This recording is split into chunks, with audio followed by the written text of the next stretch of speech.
భాష పెంపు వహించే చెంగల మినుగోలు సిరి వహించే సహజతి భాష ఓ తహనాది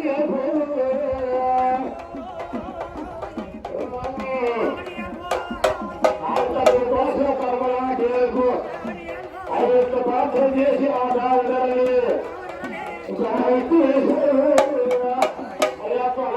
చేసి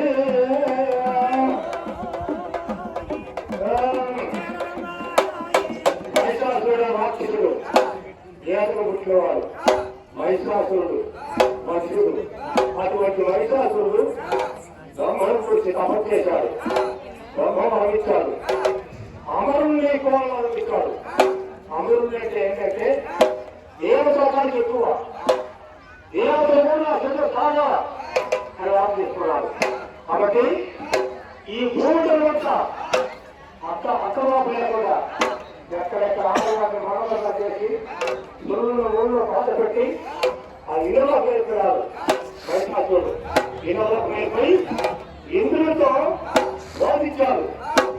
ఇప్పుడు కట్టకట్ట వెలికి సింహాసనం తిరిగి ఆ ఇంద్రుడు, దేవేంద్రుడు, వాయుదేవుడు, అరుణుడు ఈ దేవతలందరూ కూడా పొలాల పేలి కాళికాసురుడి అలుగులలో ఉంటున్నారు. అలుగులో దాని ఉంది. ఎట్లా ఈ బాధ పడలేక ఆకర్షణకి బ్రహ్మవిష్ణుడు వారు పెడుతున్నారు.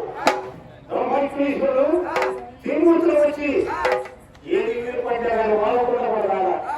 అప్పుడు ఈ గంగా భవాన్ని ప్రార్థన చేస్తారు.